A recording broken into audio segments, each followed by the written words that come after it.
just really 3 or 4 of us at my high school in St. Louis Park that were the punk rockers, and we'd just stand outside and smoke our cigarettes and shiver and just kind of avoid everybody else and know that our friends were not here. You just sought out the other freaks, you know? You just sought out people who looked like you and made friends that way. A group of us one day skipped school to go have lunch with Devo, a little bit pre-hardcore, and ended up meeting people from other high schools who were also skipping school to come down and meet Devo. They were also the only 3 or 4 punk rockers at their high school. Non-conformists, maybe. Just not being like the crowd. Just trying something different, being yourself. Another place where you'd meet people is at Loring Park. They would do movies and music in the park. And so all these local bands, maybe not necessarily even a punk band, but everybody would show up to that. All those things were really crucial in making the scene explode, making more people get involved, and then that turns into people forming bands and making their own fanzines and setting up hall shows and all that kind of stuff.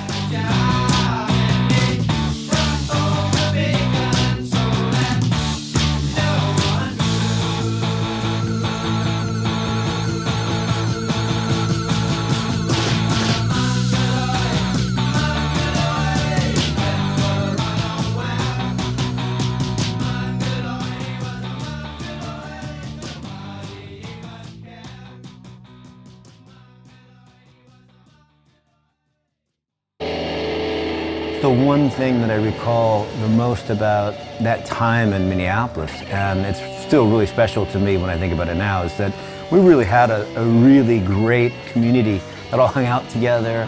We all played together. There was a real healthy camaraderie. Oh, I'm gonna go to this party, and it might be Paul Westerberg jamming with some people in the basement, and everybody's, it's just like, it wasn't always great music, but it was a thing. It was the energy, and it was the fun, and it was the excitement. It just triggered more excitement. Because we're all young and everyone liked to party, and everyone liked to stay up until 5 in the morning, telling stories and having a beer. And so it was a smaller scene, and because it was smaller, it was more intimate. We all started hanging out at the Big House, if you recall the Big House. The Big House was a 7-bedroom house in South Minneapolis, leased by Lori Barbero. Whenever a band would show up, no matter where it was, they're like, oh, you need a place to stay, you can stay at Lori Barbero's. And I'm talking every band, and sometimes there'd be 2 or 3 bands staying at my house. There are hundreds of people that became my friends that I'd never met before, or even heard of their band that stayed at my house. What they did is they had a lot of parties on Fridays and Saturdays and stuff like that, had bands in the basement. It was fun times. So many parties in that place. So many.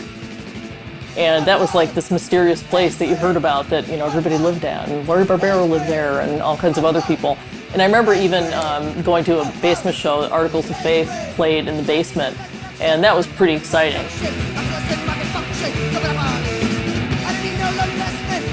I liked having shows because I love music. Music is my life. I even just as a fan, just as someone who loves music, loves going to shows, loves standing right in the front so you can feel everything pound off of your chest. The Big House, of course, I'm sure is mentioned in all this crap, because that was pretty much the headquarters of almost everything, because there's a Minor Threat show too. God. What do I do? One of the best shows still that I've ever seen in my life was when Lori Barbero set up Minor Threat. I was 21, I think.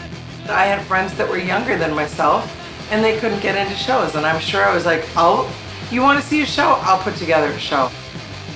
I rented the space. I found insurance, got some other bands to play, got a PA together. I put all of that together.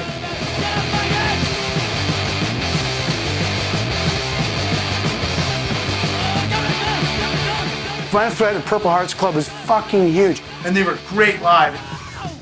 Just seeing that band, who all of us really kind of worshipped, and then, being able to buy their 7-inch EPs right out of the back of their van. It was almost a week of having Minor Threat in town. Like, it was a big week, and it was the only week the big house was like, went low-key with the drugs. And it was boring that night when they stayed there, of course, because they didn't have sex, they didn't drink. At the time, you know, this was everything, and it was everything to be able to be a part of that and to be able to interact with the people's records you were buying and listening to. It was really just something that felt really, really important.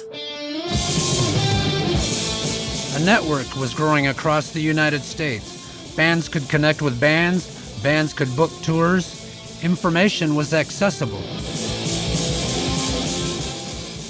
You know, maybe there might be some buzz about the band that, like, maybe somebody either saw them somewhere else before or read something in a fanzine, but that's like how people found out about stuff. The fanzines were really crucial for all of us finding out about bands and who to listen to and what was happening in other cities. I do like the fanzine culture. I still love the fanzine culture. You could make one yourself if you wanted to. You're like, oh, this magazine sucks. I'm gonna make one my own, right? And maybe yours suck too. You know, everything you read should come out of, you know, somebody's hands, I think. Pete Davis and Ron Clark basically started the first hardcore fanzine in Minneapolis, right? Mere Flesh magazine.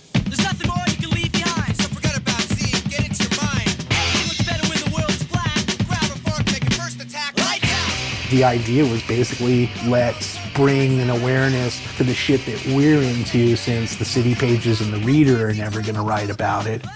There wasn't the coverage that there was for new wave and punk rock. And when there's a void and you can fill that void, it's enticing. I was always into art, always wanted to participate and do things and share whatever I was into with other people. I couldn't play an instrument, so I figured I would draw and use a lot of my friends who had similar talents as well.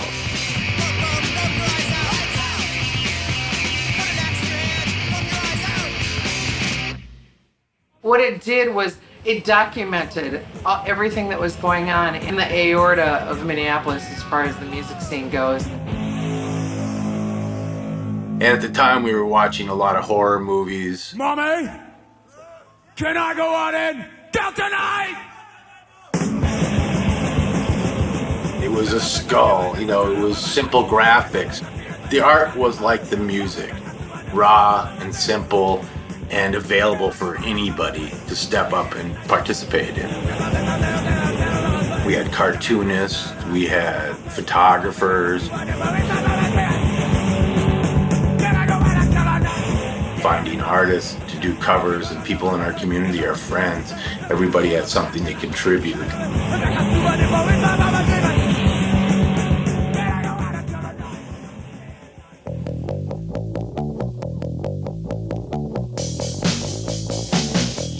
For me, I mean, that definitely was a draw into it too, is that hardcore had its own look. It was all about the Xerox machine. But it was like the stuff that was at hand, the rub-off lettering, the old typewriter in the closet.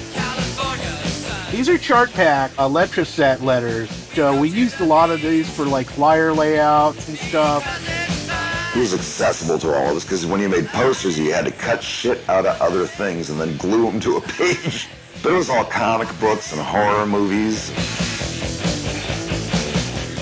There was like a look to the whole thing that was a totally homemade, non-schooled, non-traditional graphic design clusterfuck. You know, pile of bodies in Zimbabwe. Oh, there's a photo I'm going to use for a hardcore flyer. That'll piss somebody off. But we didn't think of it as appropriation. We just thought everything belonged to everybody. Fast, sloppy, and move on to the next thing. You know, you weren't writing a thesis. You were making a flyer for a show in a garage that was probably going to get shut down by the cops.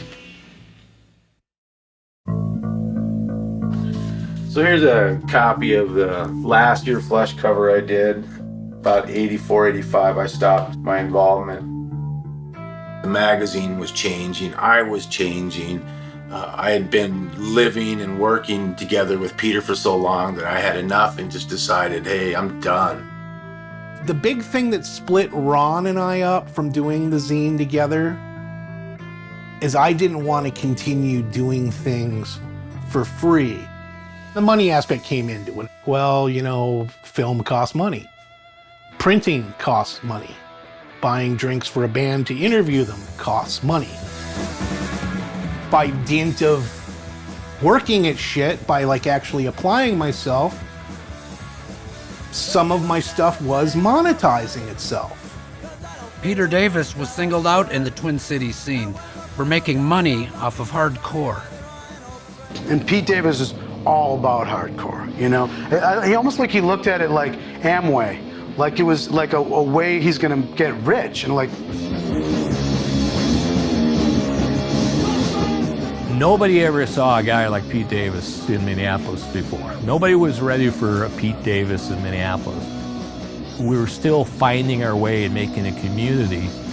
Pete Davis saw an opportunity, and we thought he was an ass because he would just speak his mind and getting things done. He knew how to get things done, but we thought we never dealt with somebody like that before.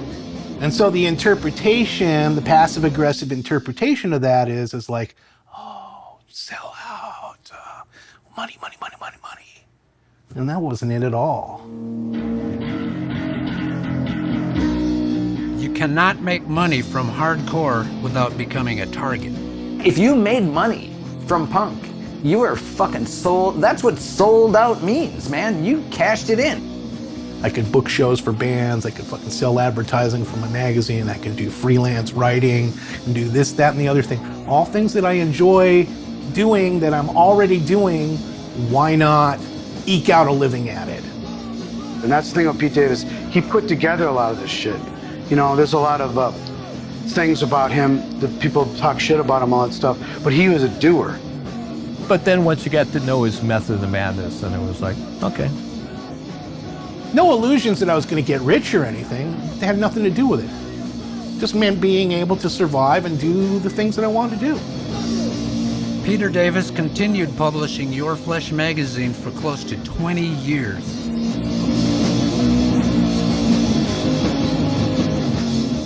Of all the people who contributed to the Minneapolis hardcore scene, Terry Katzman may have been the most instrumental. Well, everybody's heard about the bird.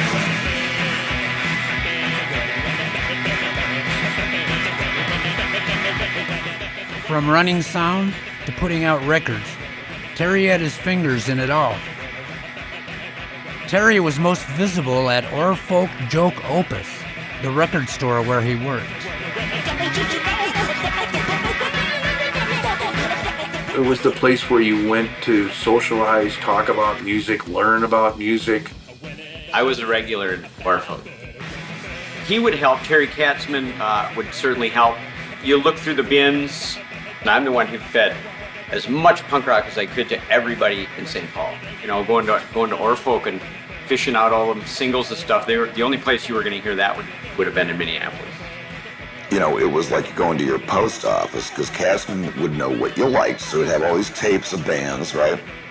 And I walked in one day and he gave me like the Stranglers Live at Hope and Anchor. He goes, nobody else here likes this, but you will. And I was like, thank you very much. While working at Orfolk, Terry branched out late at night as a sound engineer for 2 new bands. I started as a sound person in the 7th Street entry, working with Husker Du and the Replacements, both sort of on and off. Tried to make sure I got to work on time after a long night of staying up and going to rock shows and not getting enough sleep. Before long, Katzman was working exclusively for Husker Du and became a crucial part of their Reflex record label. It just sort of all snowballed, where I was the only one that could really do stupid shit for them because they were getting too busy. Go to the office, we had a little office, get the mail, make sure there's no checks for any merchandise that were in there. That was one of my duties. Whatever they needed done, if they need me to do something, I did it. Very mundane task, so very unglamorous. Terry Katzman, for example, he did sound at a lot of our garage production shows, and it was just, you know, he wanted to be supportive of what we were doing, and you know, he was just one of those local guys that, you know, I'm sure hardcore punk wasn't his favorite thing in the world, but But you know, he put out records and he ran the record store and he came and helped us. He helped us do sound for shows that we would do.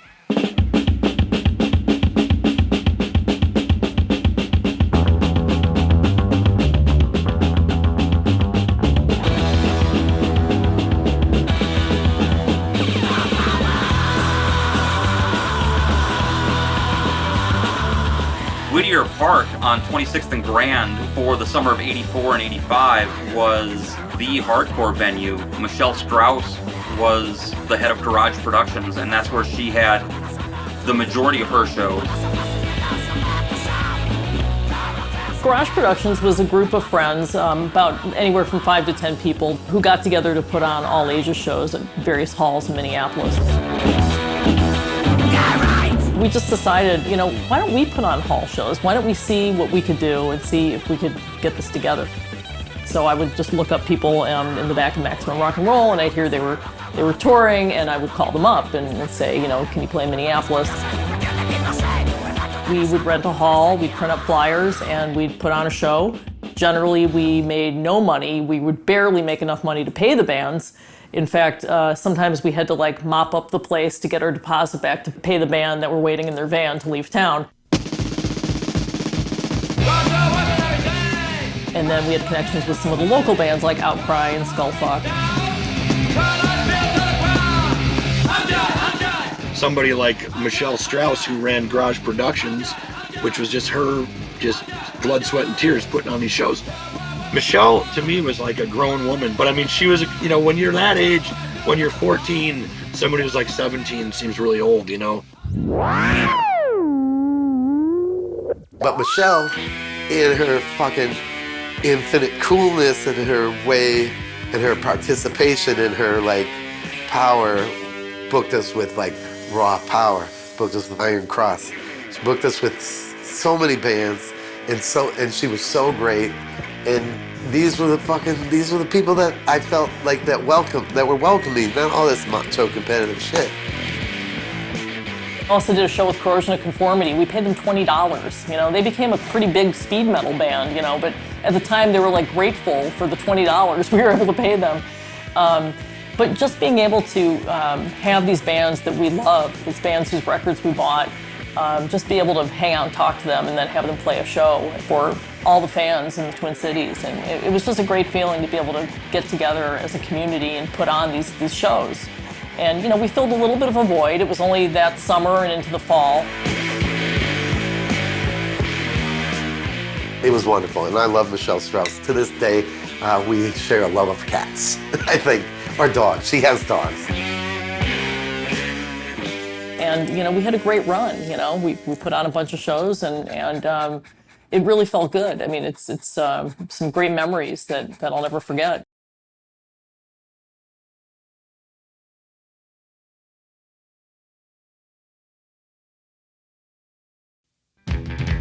I wanted to learn how to do every aspect of music, you know, and then after that, then I ended up having the record label, and then I started a band at the ripe age of 26.